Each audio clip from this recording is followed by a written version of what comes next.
point of view. That's very important. There's lots of protest in the United States and lots of unhappiness with this. So we're not in any way locked in internally to the politics. It's bad for Biden. It's bad for U.S. interests.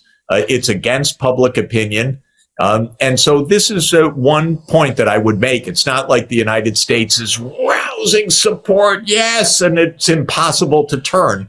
It's actually deeply contested and mainly opposed. Though I acknowledge that in Washington, the pro-Israel lobby has always been very powerful. The military-industrial complex is very powerful, and the inertia is also powerful. So I'm not saying it's easy. Now, on the outside, the entire world is basically aligned on this side with one important footnote, which is that a few European countries maybe are not aligned. I don't know what the Austrian government's real position is. Sometimes it's don't side with the U.S., or maybe it really is because of more right-wing view or whatever. Side with Israel, but it's very few. The problem in Europe is European politicians stopped telling the truth about almost anything years ago because all they want to do is side with the United States. And I think I would just say to European politicians, if you do it, you lose at the polls. There isn't a popular government in Europe right now. Because it's incredible. This is so much against Europe's own political interests. So I would say, think through this honestly, and then say, it's right. We're not against Israel. We just need to move to a two-state solution. And the United States, come over here, buddy. You know it too.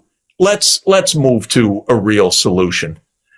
I'm waiting for European politicians to regain 2 feet on the ground, their head out of the clouds or out of U.S. control, and just state clearly, straightforwardly what is right and also what happens to be in Europe's interest. But by the way, what happens to be in Israel's interests as well, because nothing that's happening is doing anything other than gravely threatening Israel's long-term survival. This messianism, this greater Israel idea, this zealotry of this religious group, this is not saving Israel. This is threatening Israel's survival. So I want European leaders just to think clearly and honestly about this, because that'll also help the United States get to the right place. I think there is a lot to say about the European leaders. I think the European leaders, there are no leaders, you know it better. And there is another tiny problem. We will have also an election this year in some European countries, but in the European Union for the European Parliament. And the problem is that everybody, according to most of the polls, it's to foresee that the right-wing European nationalistic right-wing parties will win. And the problem is they are even, at least concerning Israel, they are also in the meantime, also many of their parties, if to go back history, you know where they come from. And this is a historic cynicism. I think that these right-wing fascist parties, now they are on side of Israel, which is unbelievable for anybody who knows history and who knows how things happened, that these parties who are sometimes in internal issues, they are racistic, they are fascistoid right today, but when it comes to Israel, they are supporting the Jewish state. Yeah, supporting the Jewish state is is one thing. Supporting what is called Greater Israel to dominate the Palestinians is so senseless for Israel and for Europe that everybody should take a deep breath and understand that. How many self-wounds does Europe want? How many crises, how many wars does Europe want around it? And I would ask the European leaders, the reason why the right is growing is in part because the so-called center or center-left all was gung-ho with the United States for NATO enlargement and for the war in Ukraine. And of course, it's been a disaster for Europe. It's been a disaster economically for Europe. It's been a disaster from a security point of view for Europe. So it's not even left-right. It's a failure policy that the current European governments have pursued, and they are opening up their way for an opposition to arise. And that's what's happening, in fact. So the reason European politicians, by the way, across the board, you look at the approval ratings in Western Europe right now or in the EU, nobody has any support, basically, except the few that stand up for themselves, like Orban or Fico or a few others. But the ones that are basically just siding with the United States in this useless Ukraine war are all in their 20% approval ratings or 25% approval ratings and so on. So the main point I would say to Europe is, if you go the way, not of supporting Israel, that's one thing, but supporting Greater Israel for ethnic cleansing and for this terrible thing, all you're doing is making another prolonged disaster on Europe's borders. And if that's in Europe's interest, boy, please explain it to me. This is no doubt about it. I think Europe, with this policy they follow the last tens of years, I think it's against their own security, economic, even cultural interests. I think this is something which... I'll give you another example, by the way. The politics of the 2010s was dominated by the Syrian refugees. And anyone that knows even the slightest history should understand that Hillary Clinton and Barack Obama and a few others decided they would overthrow the Syrian government in 2011. Typical regime change operation. That's what created the war and the refugees. Did any single European leader say that? Explain that to the public? Not one. So then they wonder, why is their popularity so low? Well, if you don't speak up the truth, what do you expect? And so understand that these hegemonic wars of the United States, these are not in Europe's interests. And that's the same with supporting what Israel is doing in Gaza. It's not a matter of right or left. It's a matter of what's Europe's interest right now. It is not to have a fulminant Middle East war right now. And so European politicians should think about how to diffuse a Mideast-wide war. You are completely right. I think you convince people like me. Unfortunately, we are not in power. And but coming back to the issue of this interview, I think now there is a peace plan. It's even economically, we didn't even mention it, but which is interesting for me, since you're also long experienced in economy. I think one important but not so much debated proposal is the establishment of a new UN fund. A UN Reconstruction and Sustainable Development Fund, which is interesting, should at least partially funded by reduction of expenses which traditionally have been spent for armament and war. Outside the UN, across the street from headquarters, is what they call Isaiah's Wall, which is the inscription of the prophet Isaiah, chapter 2, verse 4, which says, they shall beat their swords into plowshares and their spears into pruning hooks. Nations will not make war on other nations, neither will they teach war anymore. I'm paraphrasing, but, Isaiah had the idea in the 8th century BCE of the transforming the military to the civilian use. And we're now spending $2.5 trillion a year worldwide on the military. The United States is around 40% of the world's spending. Shocking, because we're 4% of the world's population. What if we take even 10% of that? Would be $200 billion a year. So $250 billion a year. And so that's the proposal. Create a fund funded by basically agreed cutbacks in armaments. I should mention that Pope Paul VI, in his encyclical Populorum Progressio in 1967, had that idea. So I don't want to claim any precedence to this, but I do think it's the right idea. The UN in general does not command much in financial resources. It needs to have a bigger budget to do good things.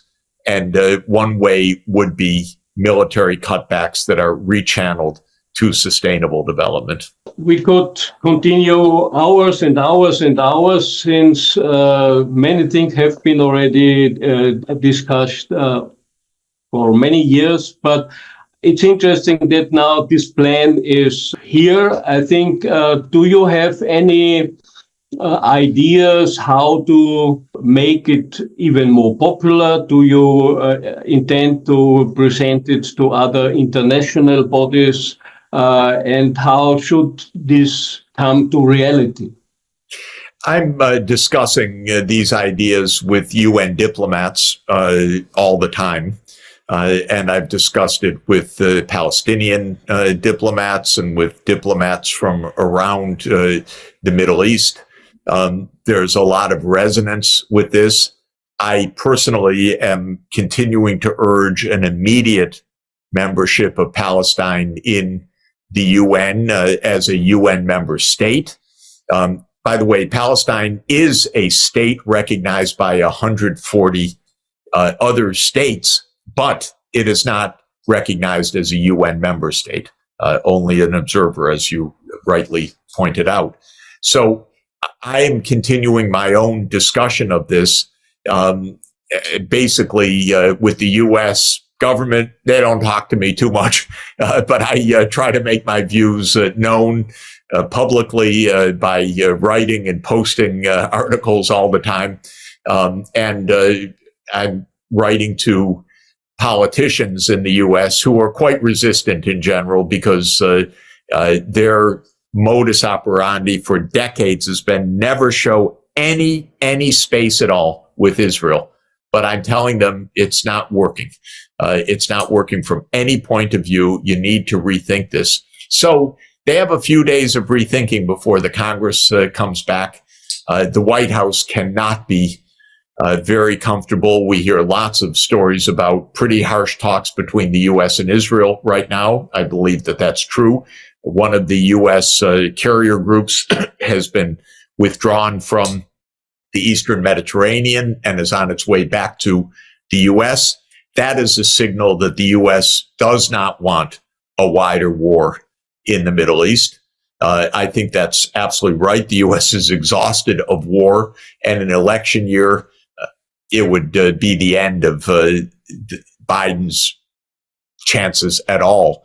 So this is the time for pushing the politics, because it's a case where the right thing to do, the politically expedient thing to do, are the same.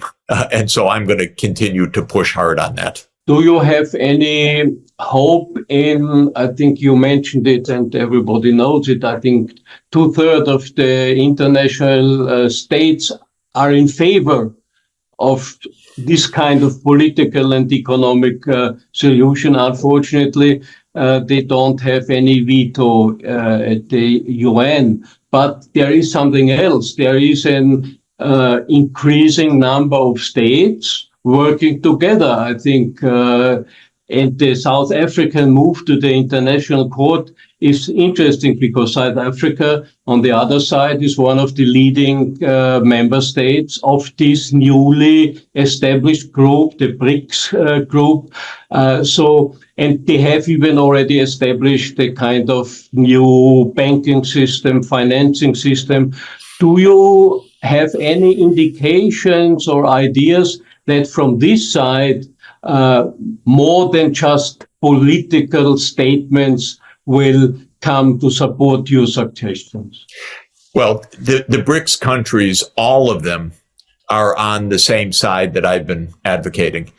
China, Russia, South Africa, India has expressed also some clarity on this. Brazil, certainly. And now you have new BRIC states that have just joined: Egypt, Ethiopia, the Emirates, Saudi Arabia, and Iran. It's a powerful group. They're all on this side. Actually, it's interesting for me, the fact that Iran is now a BRICS member is actually going to moderate Iran, make it part of what could be a BRICS-wide consensus on a good solution. So this matters because the U.S. also looks out and says, you know, our diplomacy, we're isolated, whereas China's and Russia's diplomacy is growing in the region. This cannot make anyone happy. And we know that in the U.S. State Department, there's a lot of unhappiness about the U.S. administration policy. We don't hear all the details, but it boils over every few weeks. And so we hear about the protests coming from inside the professional diplomatic service of the United States as well. So I wouldn't give up in any way on a political change where the United States one day says, you know, we need to move forward to a real solution here. This is where I think it's very appropriate and timely to think straight. And if the European leaders are too afraid to say it in public, they should be saying it. They should be saying it in private to their American counterparts. They should, yeah. So I think it's time. I think we exceeded a little bit our usual limit. So thank you very much, Professor Sachs. I think it was very interesting. It's important, and I think we should really invest more and more time to publish these ideas, and maybe even outside the usual normal circles we have in New York, in Brussels. A French, a mandate, you name it. But basically, we've been, since the end of World War I and the end of the Ottoman Empire, on the question, what is to happen with this land between the Jordan River and the Mediterranean Sea. And in 1947 and 48, the UN, which just got formed, had the idea of a partition between a Jewish state and a Palestinian state. And Israel accepted it. The Palestinian and Arab side said it wasn't a fair deal. A war ensued when Israel unilaterally declared its independence. Israel won that war, and a state of Israel was established, but no state of Palestine was established.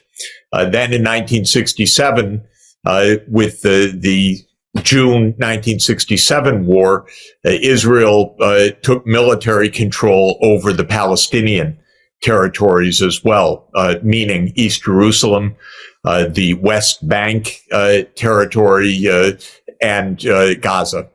And we've been in that situation since 1967, where Israel has military control over the three areas of what would be Palestine. Now, international law, as reflected in the UN Security Council and UN General Assembly for basically 57 years, has said there needs to be two states living in peace side by side. I agree with that, certainly. And international law says that should be along the borders of the 4th of June, 1967. And I agree with that proposition as well. But starting in the early 1970s, Israel began to settle in the conquered territories. It claimed East Jerusalem for its own country, essentially annexing it, saying that a unified Jerusalem is permanent, and it put hundreds of thousands of settlers, or allowed hundreds of thousands of settlers, or a combination of the two, into the occupied West Bank, and some into Gaza, though the situation in Gaza is more complicated. But essentially, Israel settled in the occupied territories. And the idea from the secular point of view was make a two-state solution impossible, basically, other than one that Israel would control or dominate. But what happened starting in the 1970s is that these settlers got a mind of their own, and these are, to a very significant extent, religious zealots, not all of them, but many of them, who say, well, God gave us all this land. We have the right to permanently dominate the Palestinian people. This is a view that I think most of the world would not accept, and the secular world would not accept. But it is a big part of the problem now, because over time, this zealous religious movement, an extreme nationalist movement that says all of this land is for the Jews, became the dominant part of Israeli politics. So what's happening in Gaza right now is not a war on Hamas to limit the danger from Hamas, which is actually much more limited than Israel claims.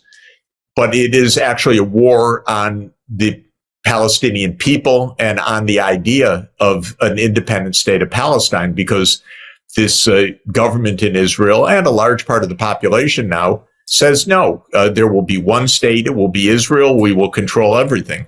But the whole rest of the world doesn't agree with that. And they shouldn't agree with that. We need two states living side by side in accordance with international law.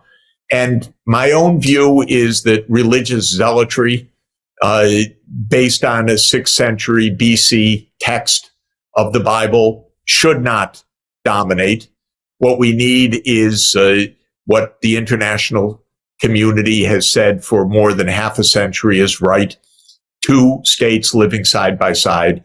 And I advocate that the UN Security Council should impose that solution. Now, it should vote today, as far as I'm concerned, for an independent, sovereign state of Palestine based on the 4th June 1967 borders.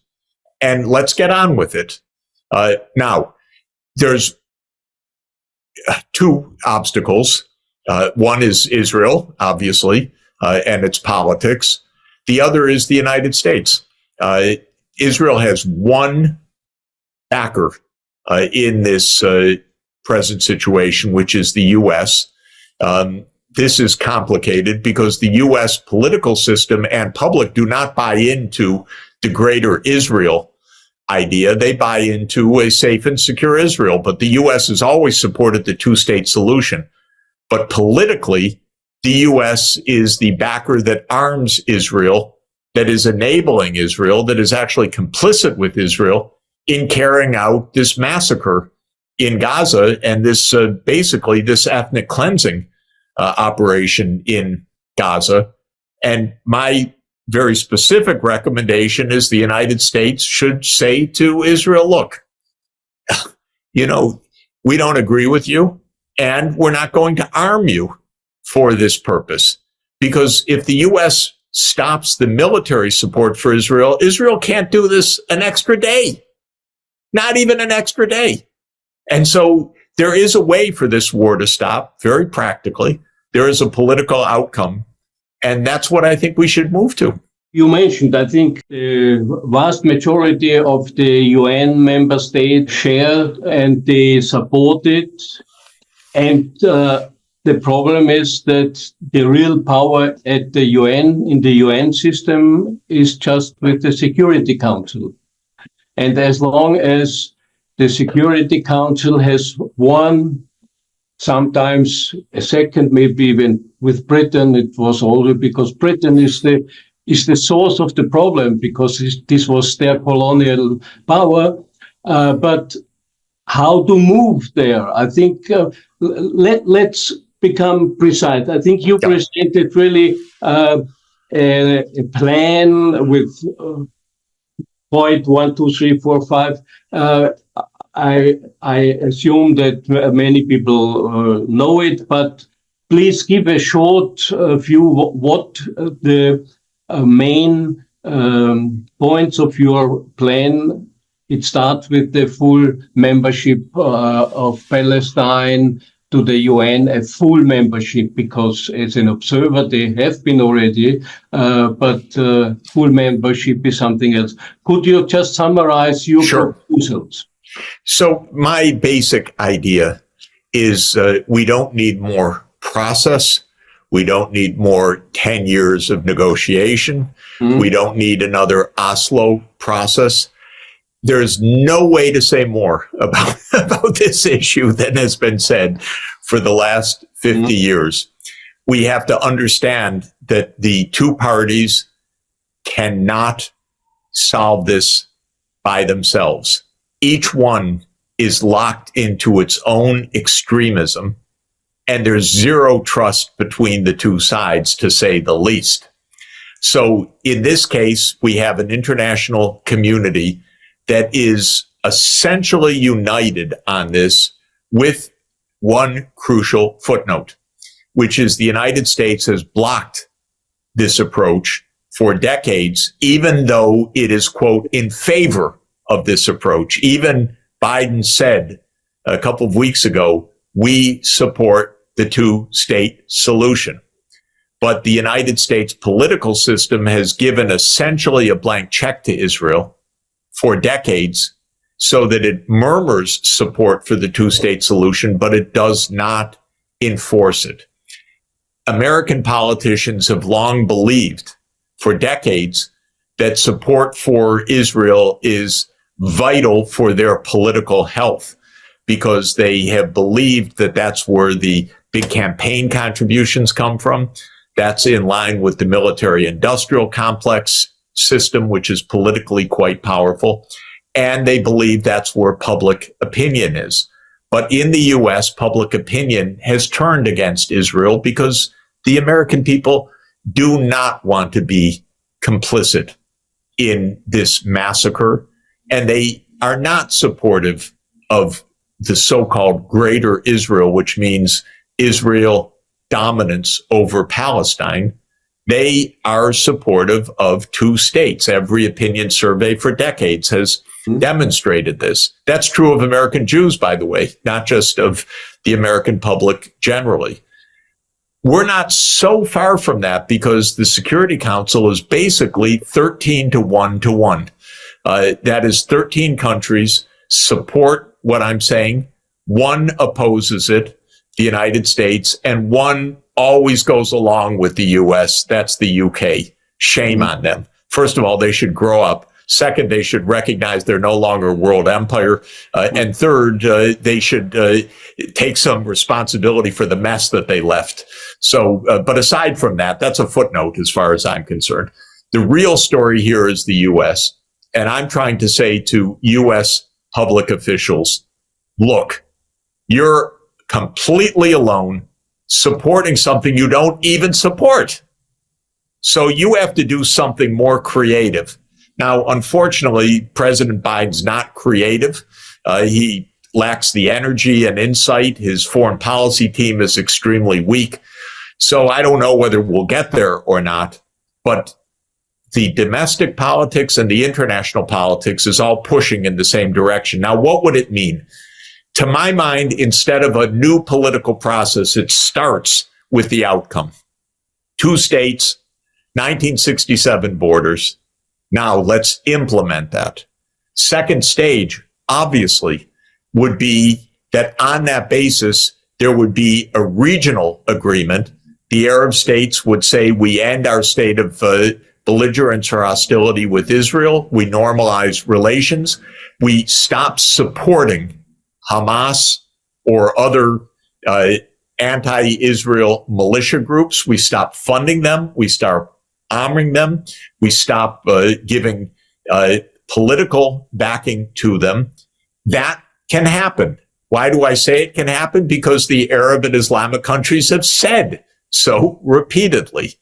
And they said it recently in Riyadh when they met in an emergency meeting after October 7 and the subsequent Israeli invasion of Gaza. So that's the second step, is the diplomatic political step. That includes Iran, by the way, because it's not only the Arab states, it's also Iran, which is, of course, a backer of Hezbollah and Hamas. But that's possible, too. But we have to also stop the hostility to Iran, which was agreed with the JCPOA agreement several years ago. And then the United States broke that. And by the way, broke it in part because of Israeli pressure. So, this was Israel pushing the U.S. to break an agreement signed with Iran. And Europe, as usual, was pitiful. It just stood by and mumbled because European leaders are afraid of the United States instead of telling the United States the truth. So this is another part of it. But anyway, second step is normalizing the diplomatic relations based on the 2 states. Third step is actually putting in peacekeepers. And the best that I've heard is that this peacekeeping force, which would operate under the mandate of the UN Security Council, would include Americans, would include troops that are drawn from the Arab countries. And the idea would be to create a buffer zone that would protect Israel from incursions like occurred on October 7. And on the basis of this political solution, would also demobilize the armed side of Hamas step by step, and would show basically that Hamas, which is a political, a military, and a cultural force, the military side would be ended as part of a political settlement. And this would be the next step.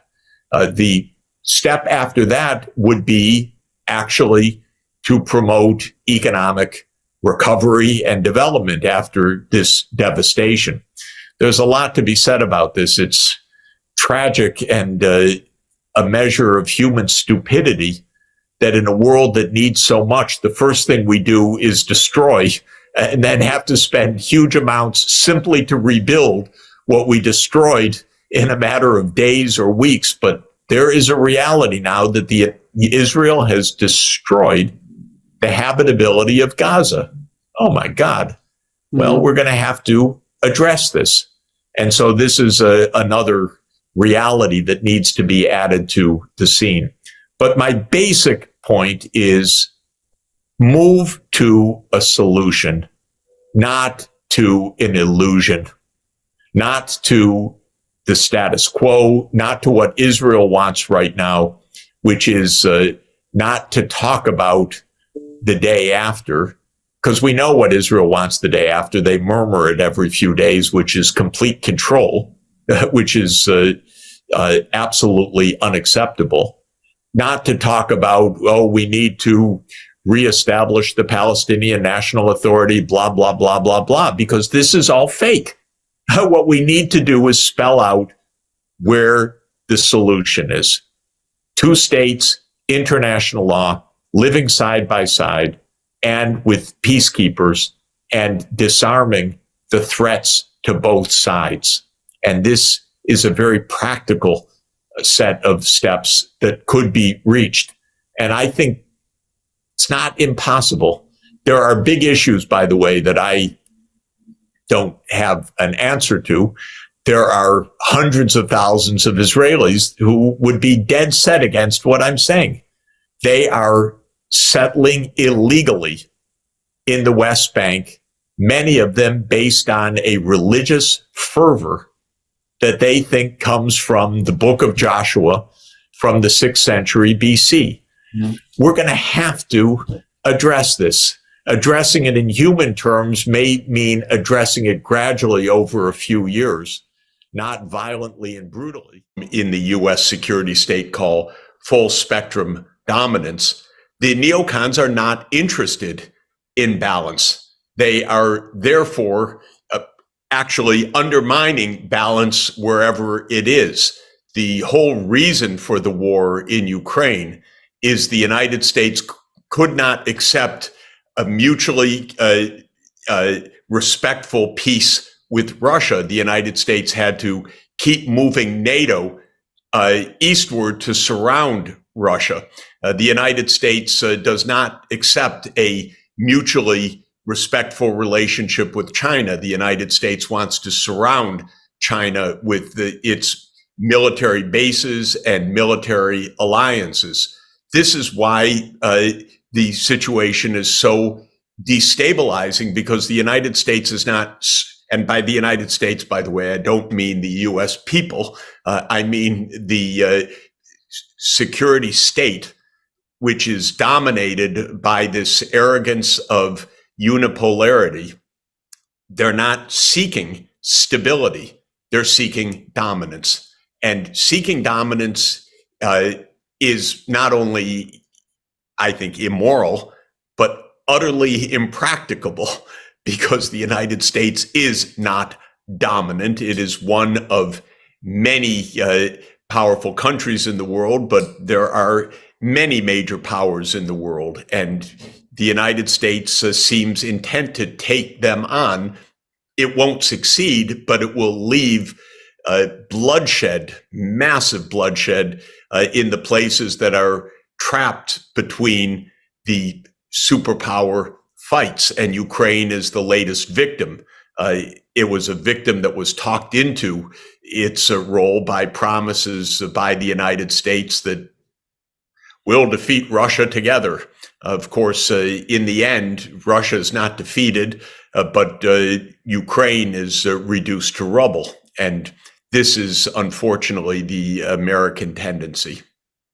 Now, where do you think leaves us this insight, like for neutrality and non-alignment, especially for countries that are really kind of trying to be non-aligned, not this kind of lapdog neutrality that Austria and Switzerland and Ireland are going, because they have already been captured pretty much by the ideology, by the same ideology. But those states in Africa, South America, and India and Southeast Asia that don't want to go along, I mean, this puts a target on them as well, right? The United States will see any kind of third-party policy as inherently antagonistic. I mean, these neocons, the Victoria Nuland types. Well, I think that from a strategic point of view, each region needs to get together so it's not picking off one country at a time, but actually regions cooperating. So I strongly advocate that ASEAN work together as a group. I advocate that the South American countries, indeed, it would be good if the Latin American and Caribbean countries, but at least the regions, work together as a group. The United States approach is divide and conquer, the old strategy that dates back 2,000 years to the Roman Empire. So it picks off Venezuela, And then it divides Latin America between those who are on the U.S. side against Venezuela and those who are on the Venezuelan side.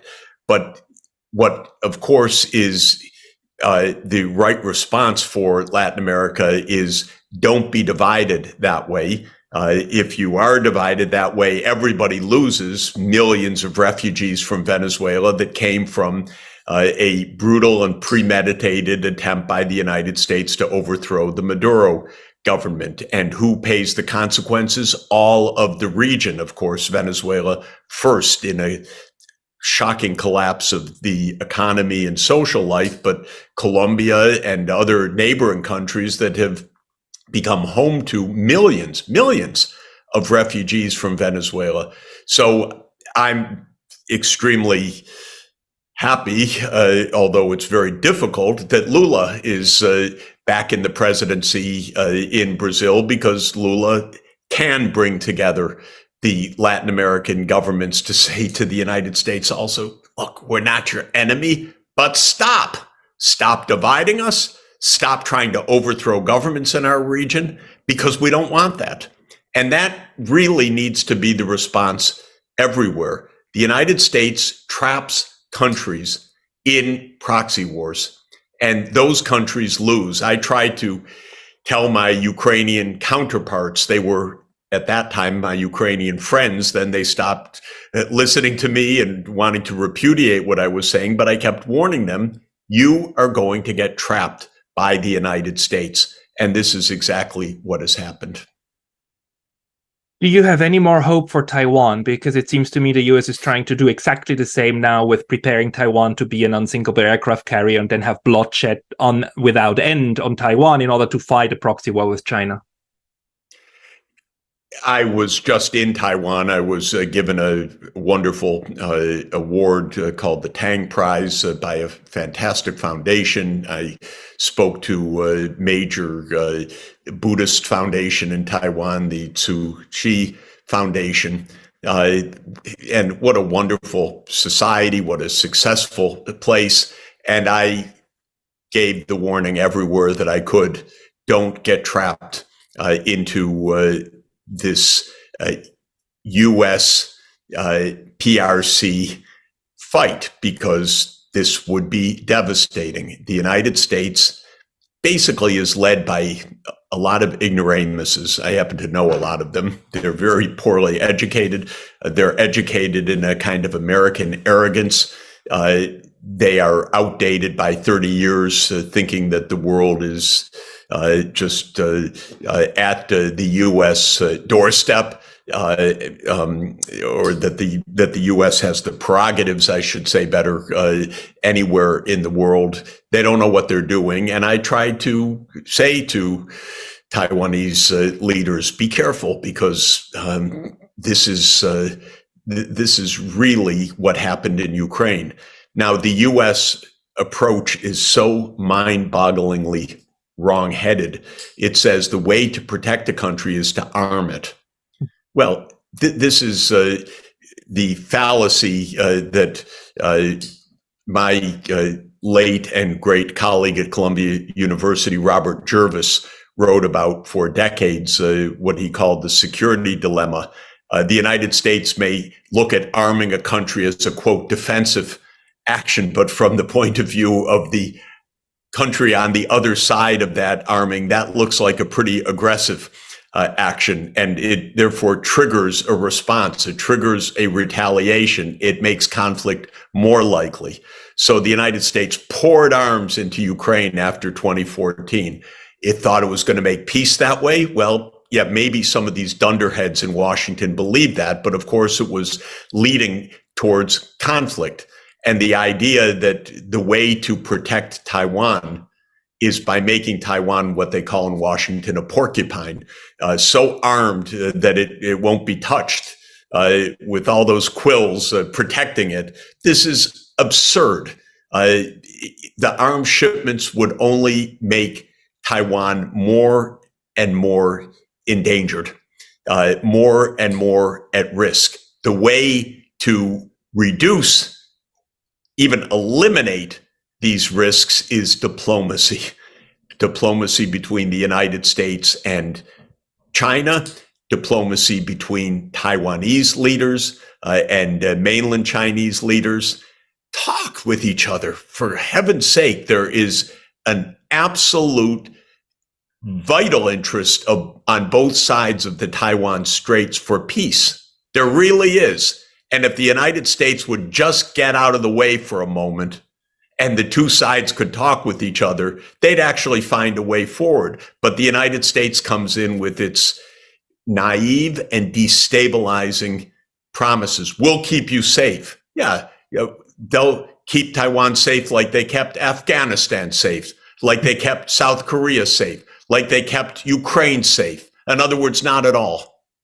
And how many failures do these neocons, how many failures are they going to have before they are finally taken off the pedestal of power? By the way, it's not that the American people believe any of this.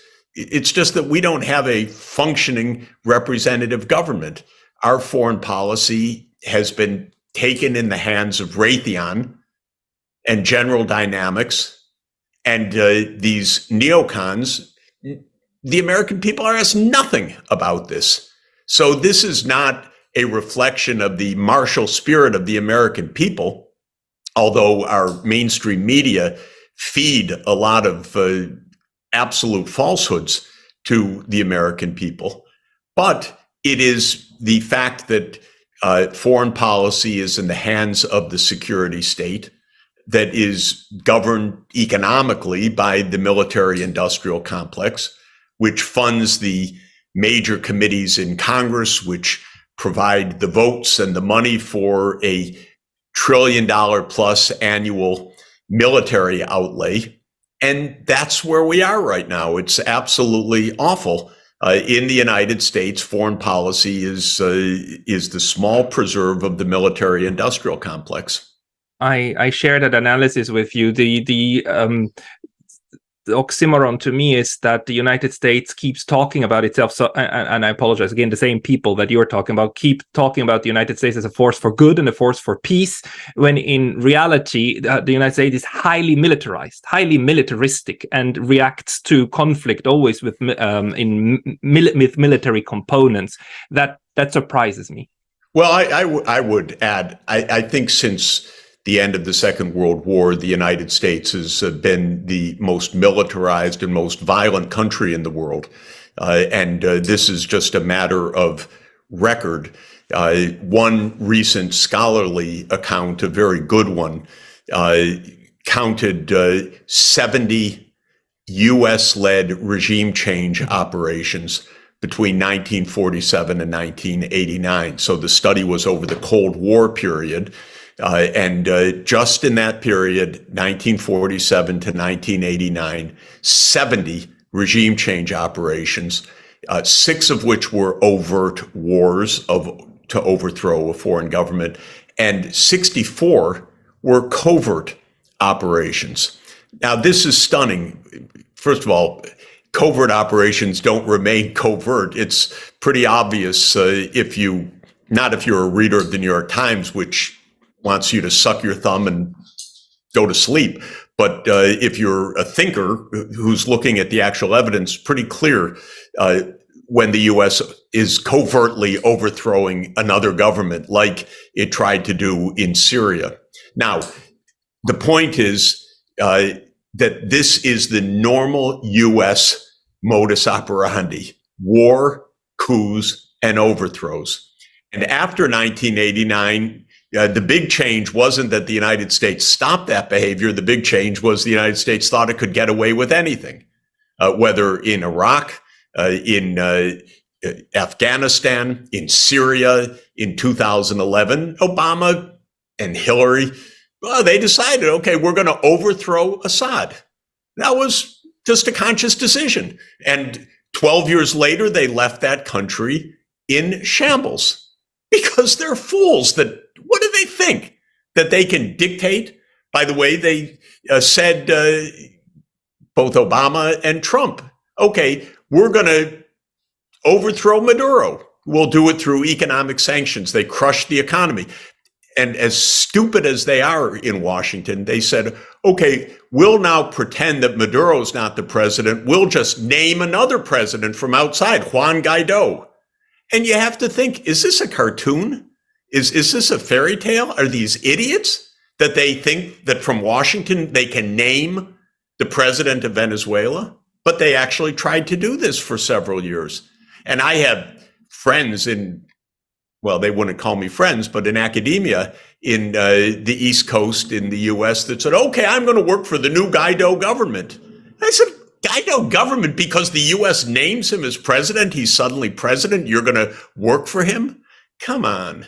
So this is a deep and continuing tendency. The United States, it seems to me, forgot any kind of diplomacy. Diplomacy means you sit down and you negotiate mutual concerns.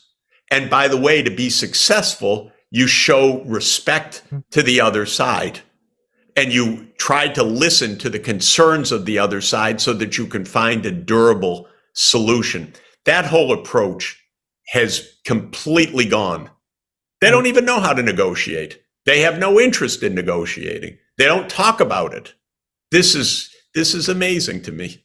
And there is actually a new study that shows that the rate of foreign intervention of the United States picked up after 1989 and didn't slow down. So the idea that the end of the Cold War would reduce interventions is actually wrong. This can be shown now.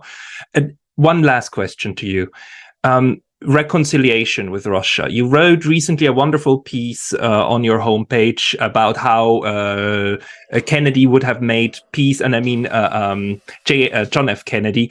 And in that piece, though, supposes two things. One, Kennedy supposed that the US and USSR were equals, and two, he supposed that both states wanted to make peace. Now, it strikes me that both of these assumptions are not true anymore. Or do you think the US thinks of Russia as an equal and as somebody that they want peace with, unless it is with Russia in broken up?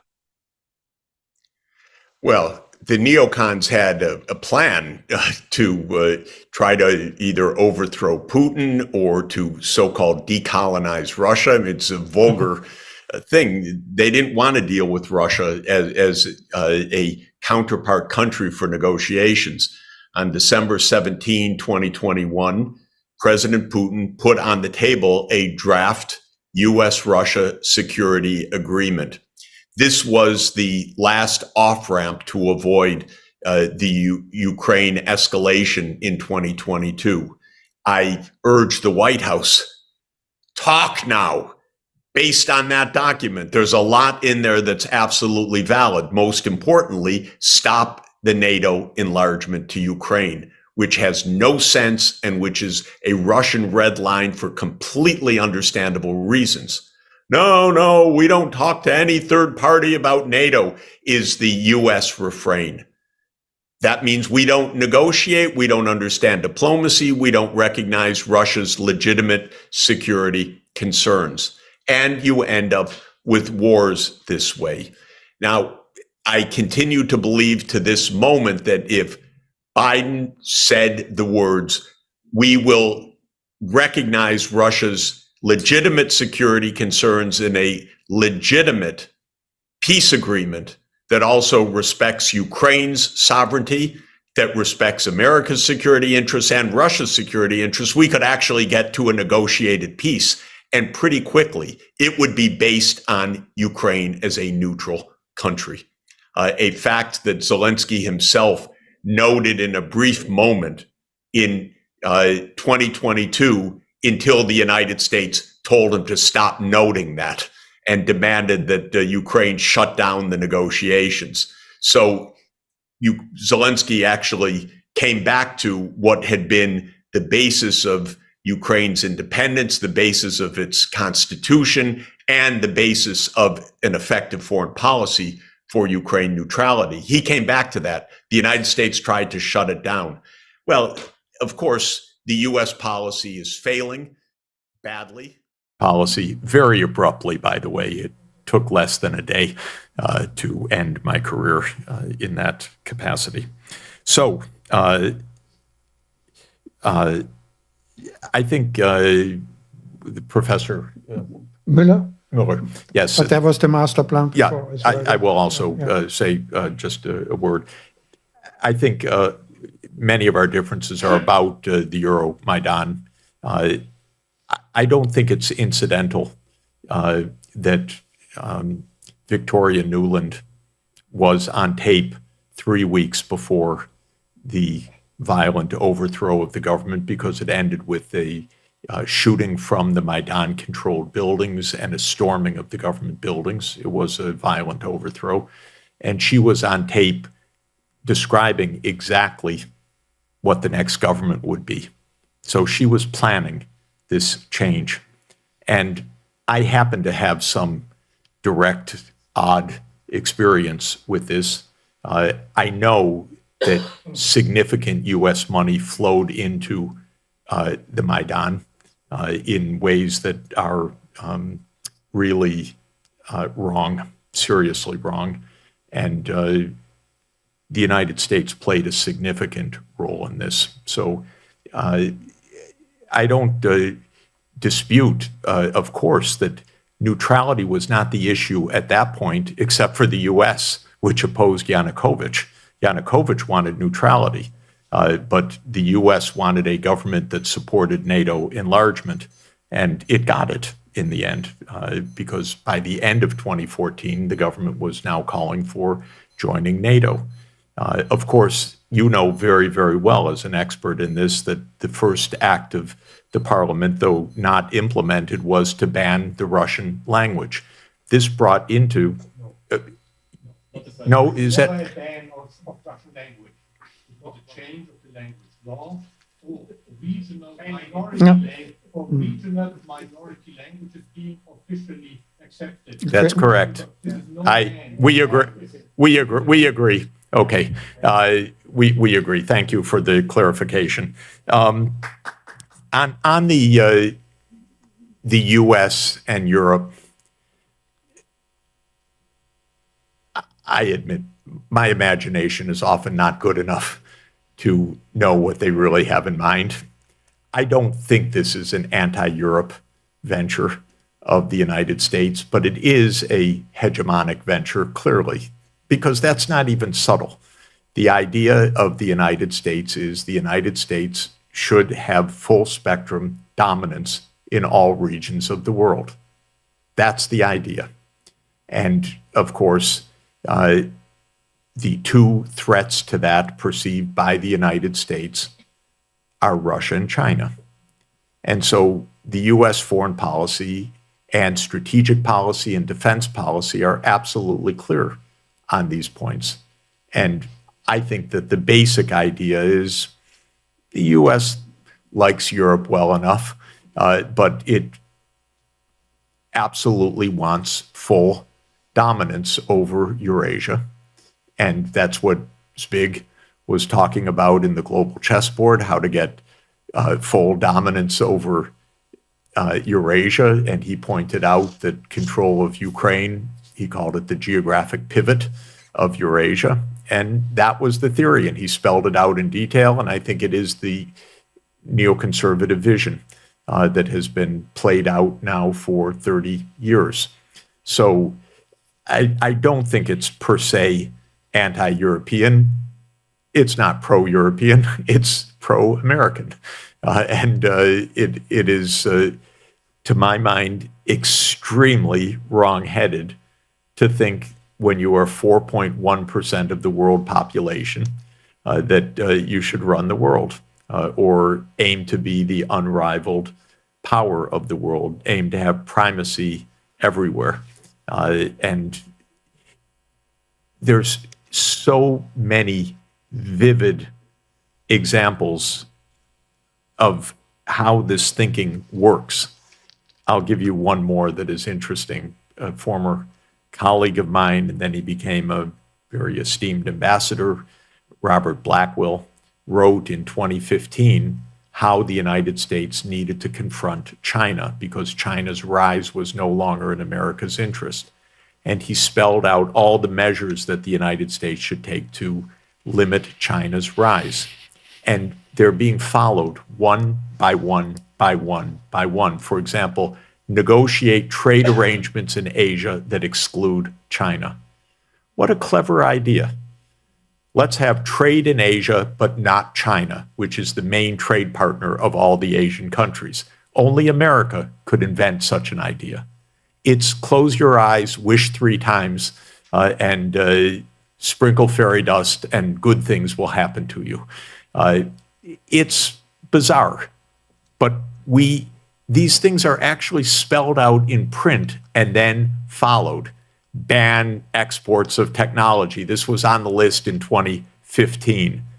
Sanctions, using the financial system, setting the rules for various technologies and trade, all spelled out precisely. So this is the question that consumes our international relations specialists. It consumes the think tanks in Washington. It consumes the American leadership, how to stay number one, which is, to me, a very uninteresting question, except that it is so dangerous to have that mindset. And that is, unfortunately, where we are. In 1989, I was asked to be economic advisor to Poland's Solidarity movement, and then to its first post-communist government of Prime Minister Mazowiecki. And I mentioned earlier, I drafted a plan for them, and I created a framework for financial stabilization. And I wrote various key steps of that because that was my specialty at the time, and how to stabilize the currency, how to stabilize the financial system, how to stabilize the money, and so forth. The U.S. accepted everything I recommended. In fact, just to show you how it works, one day in September 1989, I had an idea for $1 billion stabilization fund to back the Polish currency. And I literally typed out the idea on one page at 8 in the morning. I went to see Senator Robert Dole, who was the Senate Majority Leader, at 9 in the morning. He told me to return at 10 in the morning, and there was General Scowcroft, the National Security Advisor. He said, "Jeffrey, explain it to General Scowcroft," and I did. General Scowcroft asked me, "Is this the best approach?" And I said, "I think it is, General." And he said, "Please call Senator Dole at the end of the day." At 5 p.m., I called Senator Dole, and he said, "Jeffrey, tell your Polish friends they have their $1 billion. So it was from 8 a.m. to 5 p.m., literally. Okay, now, I made a number of recommendations, and I thought, pretty cool. They're all being accepted. And they worked, which is why President Gorbachev asked me for help. And I suggested similar strategies multiplied by 5, because that was the difference of the size, actually at the time multiplied by 10, because it was the Soviet Union in 1991. And Gorbachev was invited to the G7, and I and a team at MIT and Harvard presented what was called the Grand Bargain to support Gorbachev. This was even before Russian independence. The White House turned it down flat. Didn't even want a follow-up note or memo, just said, "We're not giving anything to the Soviet Union." Okay. Then Gorbachev came back from the G7 and was kidnapped, and in that putsch attempt, and Yeltsin emerged as the dominant political figure. And by September, Yeltsin had reached out to me, "Please come to Moscow to help us." So I came to Moscow and I explained. They said, "How did Poland stabilize its currency? How did Poland get its debt canceled?" and so forth. And I explained the dynamics. Well, can this work for Russia? Because we're going to have an independent Russia. And I said, it's important because you face financial collapse. And so this is very important. By the way, all my thinking was guided by John Maynard Keynes' Economic Consequences of the Peace, 1919. Don't end a war in disaster for the vanquished. You end up with what everybody knows. You end up with the risk of complete disaster a generation later. So this was very much on my mind. And I proposed a similar strategy for Russia. It was turned down completely. I said, but it already proved itself. The Secretary of State said to my face in early 1992, Mr. Sachs, suppose I even agreed with you on what you're saying. Suppose the Polish finance minister had said the same thing to me that you're saying. I want to give you a piece of advice, Mr. Sachs. It's not going to happen. Okay, very clear. Being very stubborn on my side, I didn't believe him, because usually anything I've wanted, I've had to argue for. But it didn't happen. It never happened.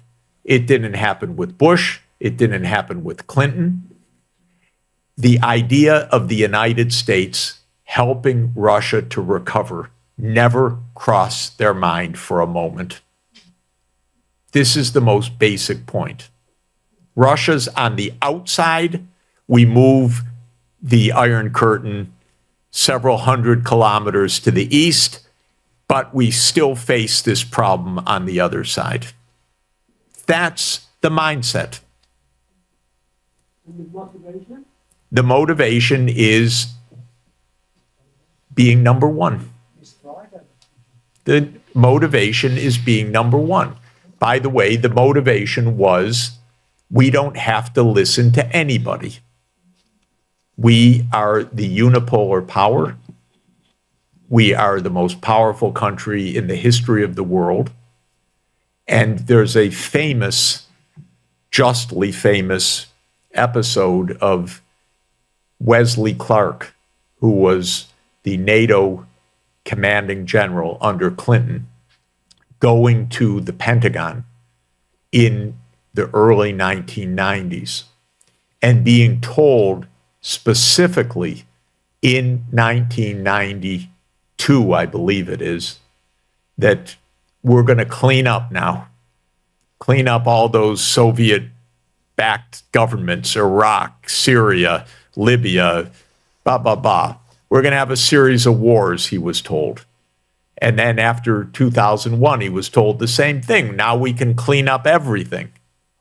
So this is an idea. It's a concept. It's a concept of state power, not a healthy one. And it's been deeply seated, and we're still at it. And these events are playing out in real time right now. Also North America, but of the two countries, I'm a Detroiter originally, so I always viewed Canada as my southern neighbor because we drove south from Detroit to get to Windsor. But let me just say, I always admired Canada as being kinder, gentler, more rational. And I'm still hoping for something better because Canada really can do better. And Canadian society, thank God, doesn't have the disasters the United States society has, because it is a kinder, gentler country. But the policies are, there's a large Ukrainian emigre community. It's a powerful voting group. But the big misunderstanding is sending NATO to Ukraine is no friend to Ukraine. It's the biggest disaster. I mean, all of this war is the biggest disaster possible. That's what I tried to explain to my Ukrainian friends for years. Don't get into the middle of a proxy war of the United States. It destroys you. And that's what's happening to Ukraine. So I'm not against Ukraine. I'm trying to save Ukraine, not the way that the United States does it. The United States, quote, claim to want to save Afghanistan. Well, there you have proof positive of what it means when the United States wants to save you. Please don't try that at home. It's really not a good idea.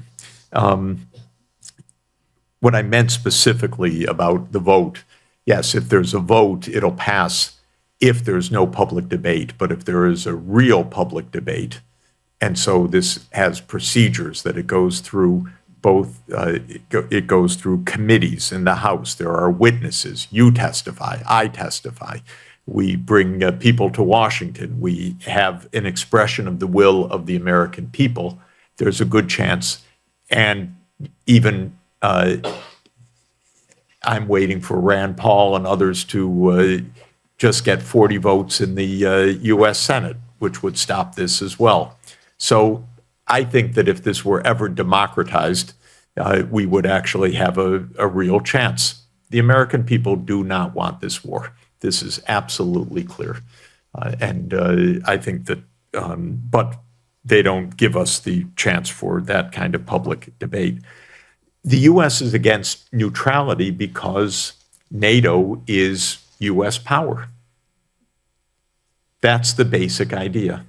That is the neocon idea. They call it liberal hegemony. It's a ridiculous idea. But that has been the idea since 1992. And it's deep.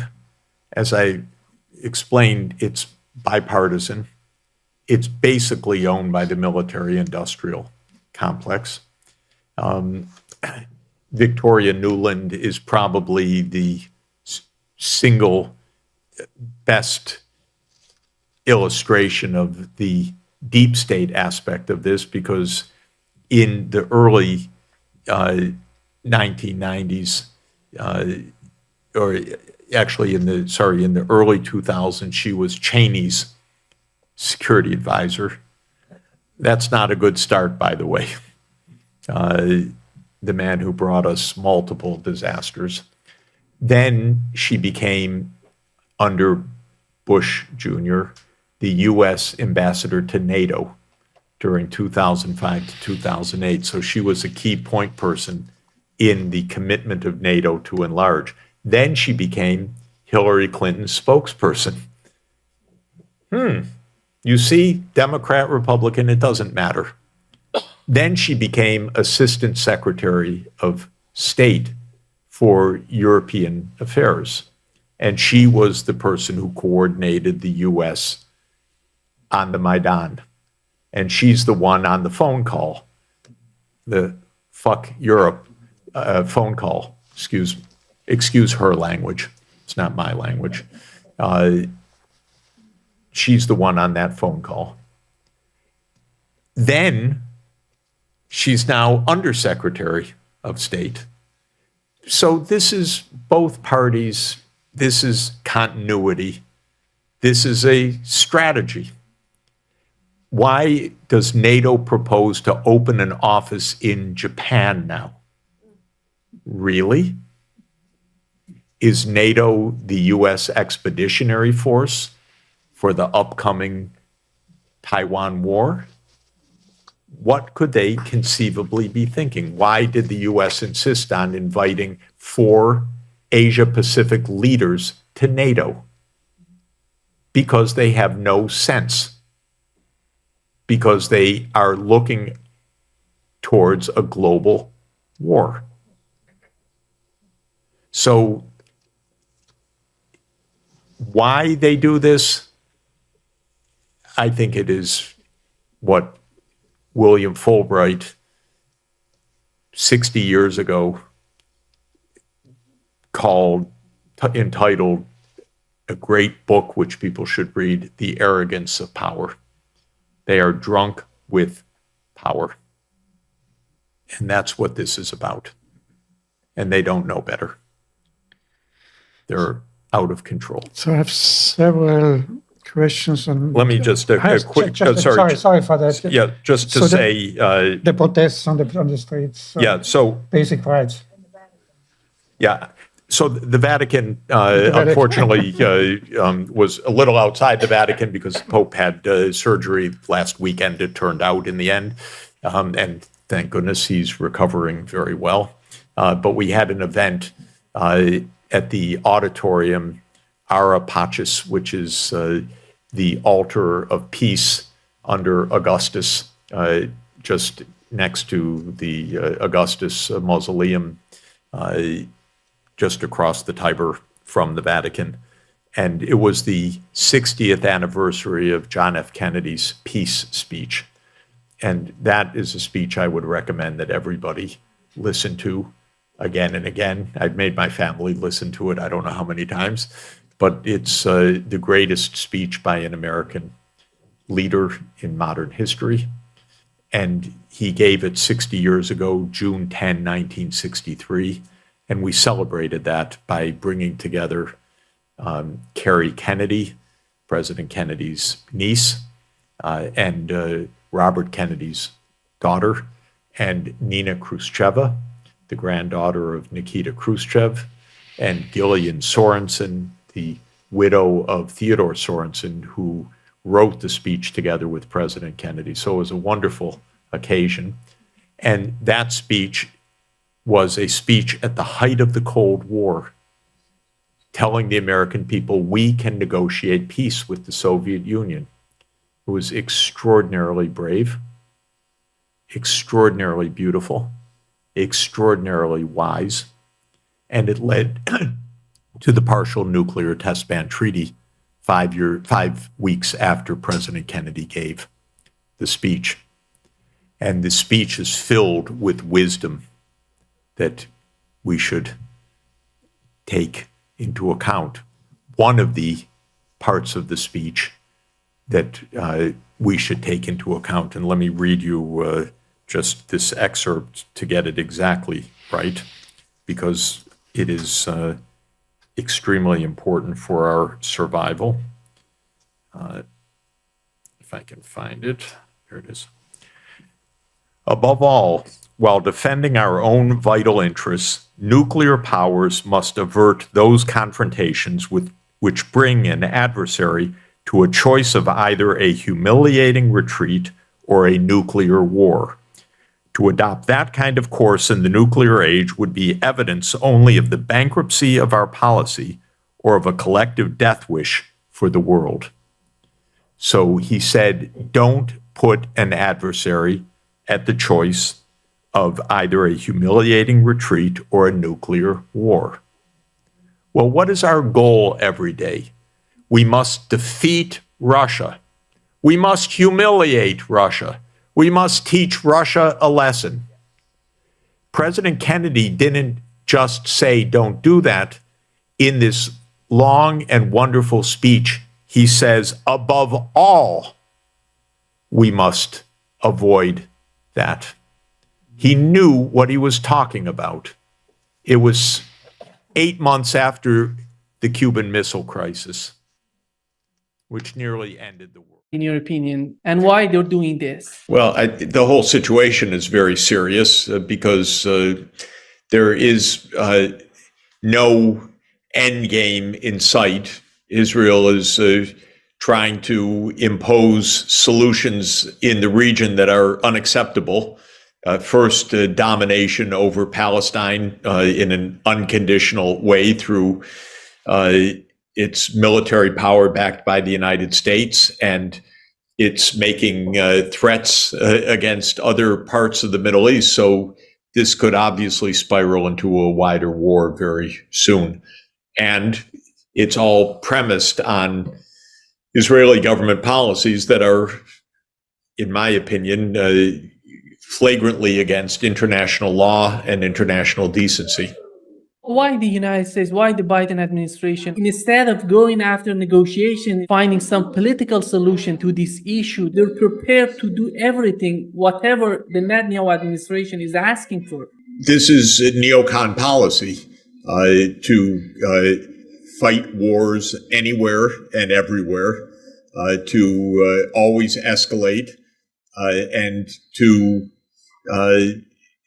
believe that not only does might make right, but that might can solve political issues. It's pathetic, but it's not really different from other dimensions of U.S. policy. It's just blatant, flagrant arrogance and disregard for international law and disregard for what global opinion and American opinion say. After all, the world overwhelmingly has called for a ceasefire. And in the most recent UN General Assembly vote, it was 153 countries calling for a ceasefire, and the population of those countries is 89% of the world population. 10 countries opposed: the United States, Israel, and a few other small countries. The total population of those that opposed was 5%, of which 4% was the United States. So the U.S. was joined by 9 other countries that represented less than 1% of the world population. In other words, this is giving a finger, if I could put it crudely, to the rest of the world, saying, we don't care. We don't care what you say. We don't care what you call for. We don't care for peace. We'll do it the way we want to do it. This is not only the United States backing Israel, this is the United States alongside Israel, because Israel couldn't fight one day by itself. It needs the munitions every day from the United States, and it's getting them. Yeah, you talk about ammunition. Jake Sullivan just recently said that they are taking care of this ammunition, these weapons that are sending to Israel, that they are not using against civilians. How Well, this is ridiculous. There are 18,000 dead minimum, 2 million displaced, hospitals, schools, basic physical infrastructure, apartment buildings, all destroyed. And even the New York Times, which is, of course, rabidly pro-Israel, and I mean pro-Israeli government policy, notes in an article today that a substantial proportion of the bombs are dumb bombs. They're not guided bombs. They even quote Mark Milley, the former chief of staff of the U.S. military, saying that this is wrong. You need to use guided missiles to avoid the civilian deaths and damage and injury. And of course, they're not doing that.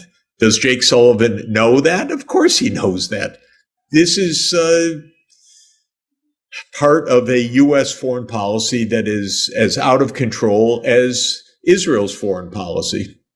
That's the problem. The other issue that it's much more serious than Yemen is Hezbollah in the north. Israelis, they were talking about if it was necessary, they want to attack Hezbollah. Hezbollah has the same rhetoric. How do you see right now the situation in that region? It seems, although I don't have any direct evidence because I don't speak to the administration, they certainly don't speak to me, but it seems that the hardliners in Washington and the hardliners in Jerusalem in the Israeli government want a wider war. They're not taking steps to avoid a wider war. They seem to want a wider war. I think it's Netanyahu's dream that the United States goes to war with Iran. Because if Israel could get the United States to take out Iran, and that's their idea, imagine that. But all of this is grotesque cynicism and miscalculation as well, because what could happen would be devastating for the whole world if this continues to escalate. And they're playing with that.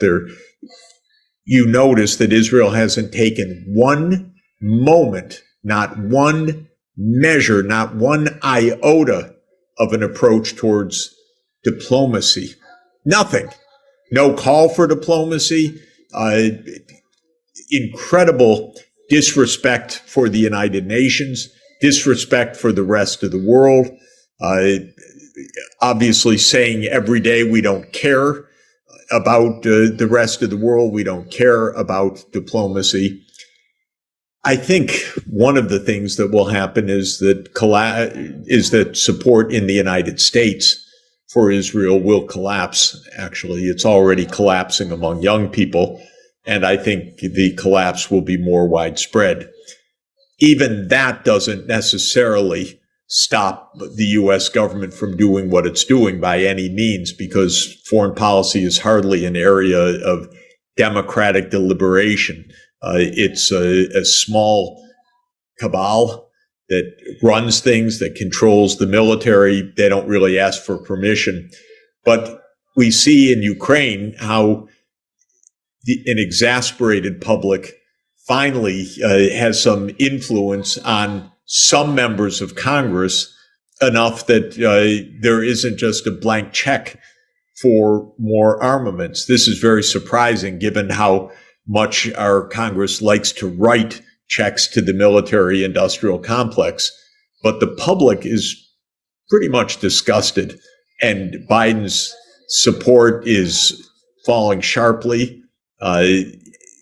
We have an election year this year, so it's possible that the exasperation clearly expressed in opinion survey after opinion survey will finally result in some action by the U.S. government to put a stop to this massive devastation. At the end of the day, what is so important is how these actions would benefit the people of Israel. What's going on in the mind of the Netanyahu administration? How possibly they can think that all these actions would benefit Israelis? They are engaged in ethnic cleansing right now, and that is the goal of this government. This government is an extreme right-wing government. Netanyahu's party, the Likud, has, since its charter in 1977, demanded one state of Israel, commanding all of the territories of Palestine, as well as the 1967 border Israel. In other words, the land from the Mediterranean to the Jordan River should be Israel. That's the policy. That's the policy across the cabinet. That's the policy of these religious Zionist parties. For example, the finance minister Smotrich and the defense minister Gallant, who's Likud, and the Interior Minister Ben-Gvir, who is another party calling for, quote, greater Israel. That's their policy, is that there should never be a Palestine. There should never be Palestinian political rights. This is Israel. And a lot of the public supports that.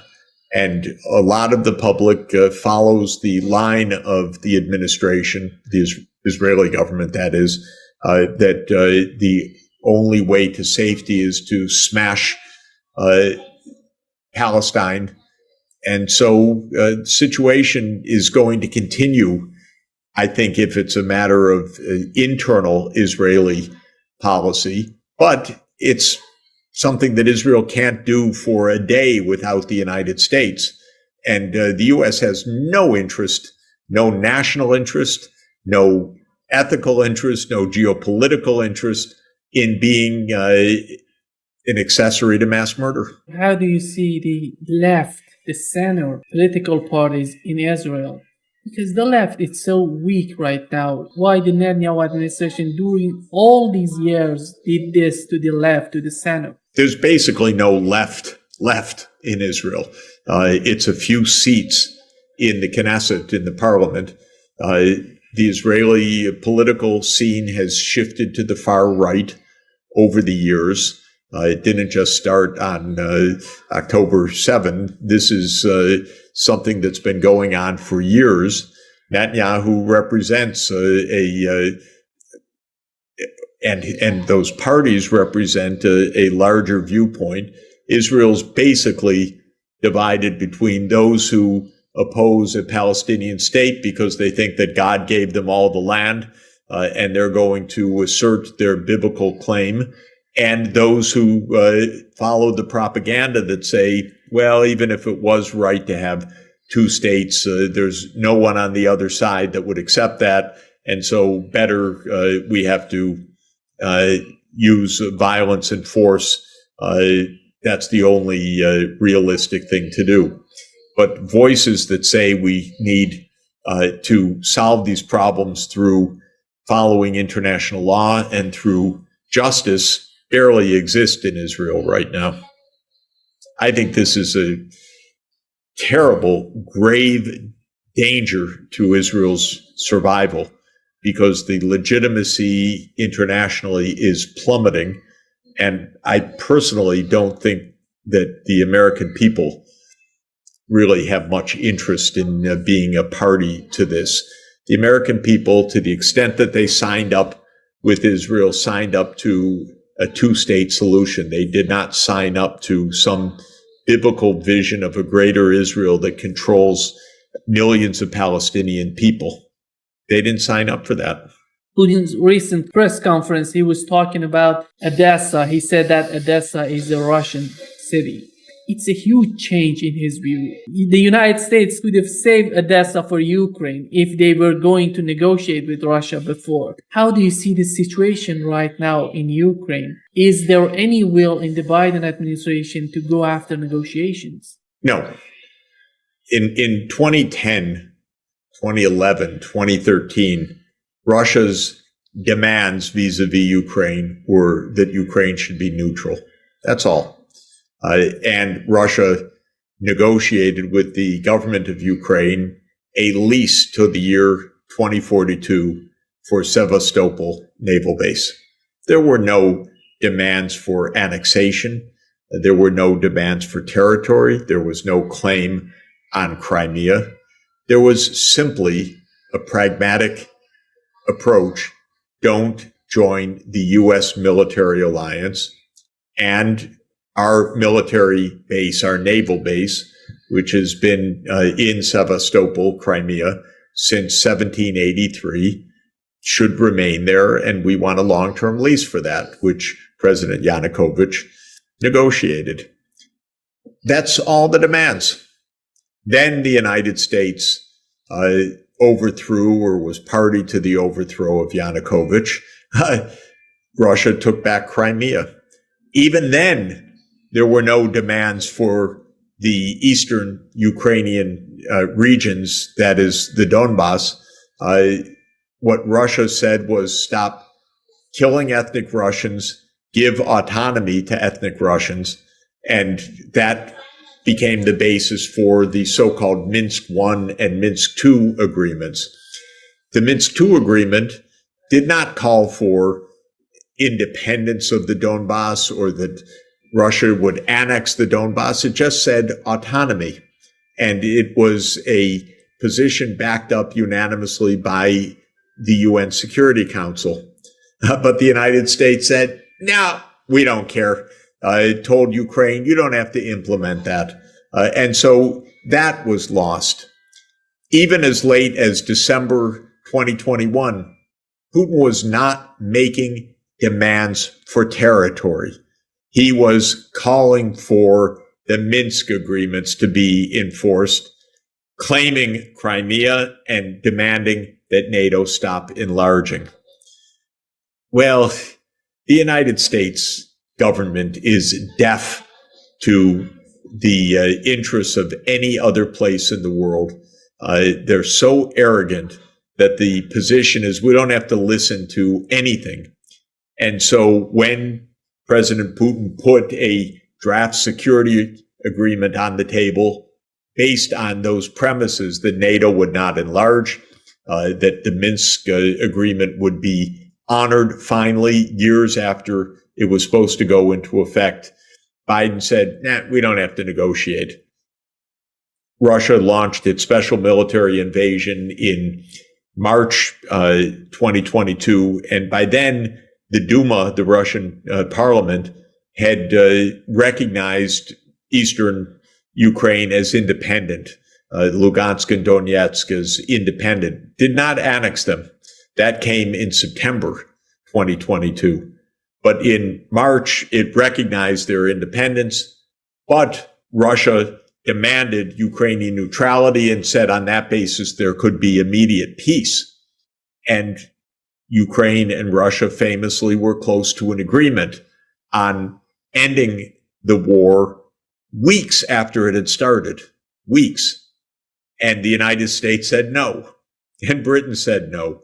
We will not support you. You fight on.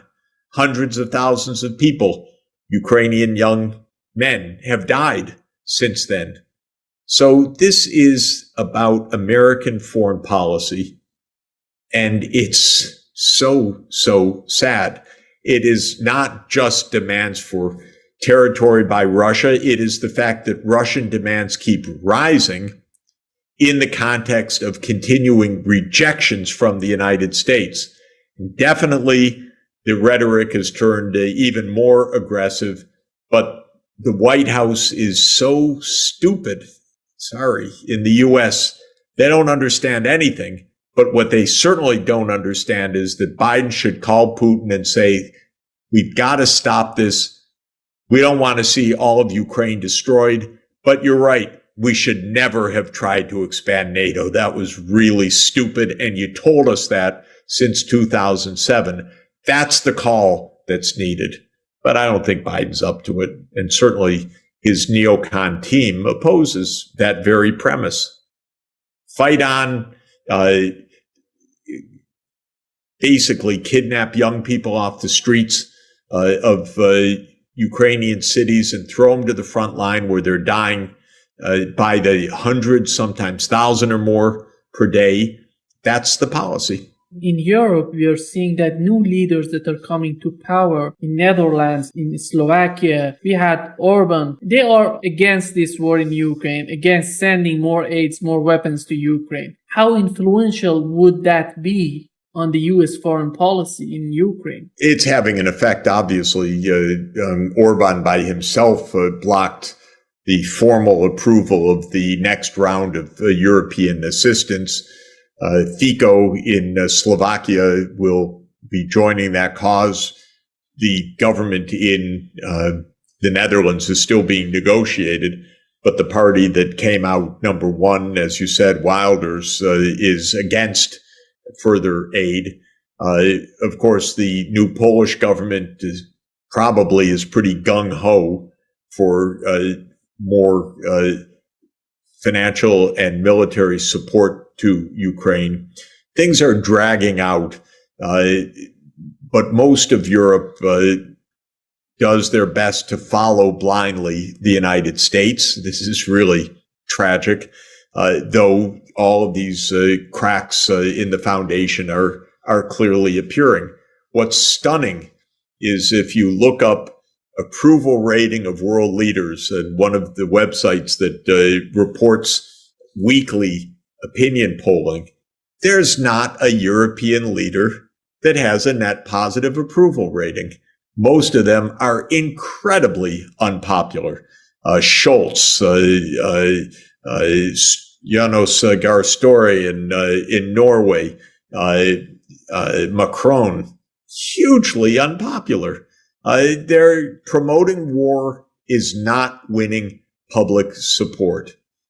There's no one in Europe that has a net positive approval rating in this group of NATO boosters, not even close. And the ratings keep going down and down. Look what's happening to Scholz in Germany. It's a collapse of public support.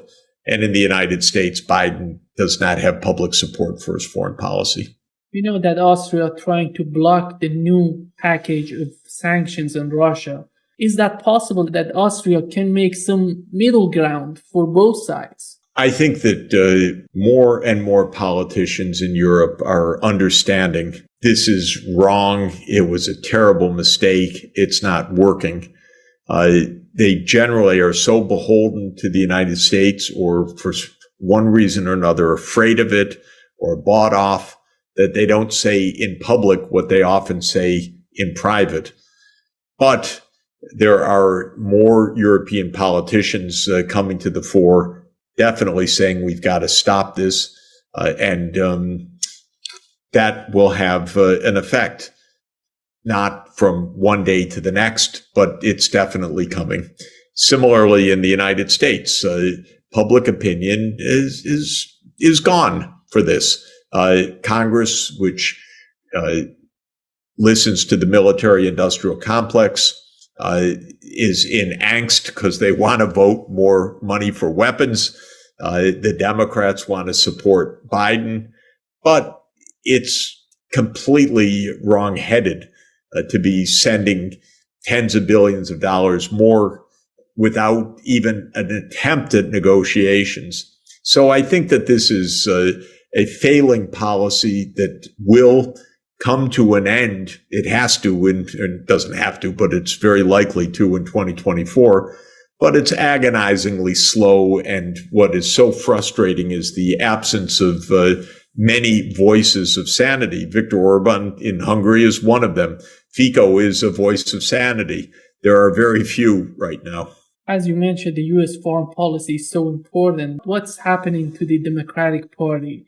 We know that Cornel West, Jill Stein, even Bobby Kennedy, they're not welcome in the Democratic Party. They have to find their way of fighting in the new election. What the Democratic Party is losing for the next election? How do you see their situation? Well, I'll give you a personal answer. They lost my vote. I used to be a Democrat. I used to vote Democratic basically all my life. And I have left the party. And I put it in personal terms because I think I reflect a view that is quite widespread. The Democratic Party for me is unrecognizable right now. When I joined the Democrats, I joined originally in the 1960s as I was still in high school, so I was a kid. But the idea was it was at least the part of our political system that was against the Vietnam War. And there was always a strong leftist part of the Democratic Party that was anti-war. And that was what I felt was my home. Now there isn't any anti-war part of the Democratic Party at all. Not in the Congressional Democratic Party, not in the White House. You don't find, other than a very, very few people, any voice for this right now. All the mainstream voices are more war, more funding. The Senate Majority Leader, Chuck Schumer, was at school same time I was at Harvard. I've known him for many, many decades. What's his role right now? Well, keep the Senate in session so that we can still send more money to Ukraine. It's terrible. There's no thinking anymore. It's incredibly ignorant. And this is across the Democratic Party. So it's really quite upsetting. Is the political arena of the United States ready to have a third party, even fourth party? We have Bobby Kennedy, who was not welcome in the Democratic Party. I don't know what they're thinking of, but he has a very good chance of getting more votes from the Democratic Party. We have Cornel West and Jill Stein. Those are so important candidates to make some equilibrium within the Democratic Party. I think the mainstream Democrats are extremely confused and befuddled, and the wrong message, and they've lost their way. And Biden is a terrible candidate and has been basically a warmonger during this whole period. So it is a position that is outside of American public opinion right now. They've opened the door more for Trump than just about anything else. I sensed it from the beginning that, strangely, because it's a principle of American politics that foreign policy is not decisive, I said, you're going to go down on the foreign policy, which is really something. It was so bad, so misconceived. I wrote a few articles about that this makes no sense, even politically, much less geopolitically, if I could put it that way. It makes no sense in terms of domestic politics. And this is how things are playing out right now. The American public rejects Biden's foreign policy. He is not going to win re-election, most likely, and certainly not on this approach. And I want you to specifically comment on Cornel West and Jill Stein because they're fine people. They're not going to be president, most likely. They're fine people. Bobby Kennedy has a much larger following and a much larger position in the polls, and we'll see what the dynamics are now. Cornel West is a wonderful person. I've been friendly with him for decades. I don't know Jill Stein personally, but it's Bobby Kennedy that has the name, the public recognition, the position in the opinion polls, and he certainly has an open chance. I urge him all the time, be the candidate of peace. You'll win if you're the candidate of peace. This is really important. This is what the American people want. Is it possible for him to convince Cornel West or even Jill Stein to be part of his campaign? Well, I think right now, they're each going to do their thing. They're each going to run. We're still almost a year away from the election. So a lot can happen between now and next November, and we'll see. But for the moment, they're going to campaign. Right now, Bobby Kennedy shows up in the opinion surveys typically between 10 and 20% of support. That's a lot for a third party candidate. And we're early days because most Americans are not really focused on the elections. This is still very much a professional politician thing at this point, and it will only start to heat up at the beginning of next year with primaries and caucuses, and then we'll see how things evolve. Just before wrapping up this session, I want to know your opinion on this U.S. economic war on China. How is it going with these two conflicts in Ukraine and in Israel? We know that China is they're doing their way, they're growing. And how do you see right now in the U.S.? Are they focused on the economy? Are they focused on these wars? How these wars going to benefit the economy? It is pretty much taken for granted among the mainstream of both the Democratic and the Republican parties, I have to say, that China's an enemy. And the rhetoric vis-a-vis China is extremely stupid, low level, ignorant, and dangerous. And this is both parties, because even parts of the Republican Party that are not interested in the Ukraine war, want to stop the funding, to a significant extent say, yes, because we need the resources to fight China.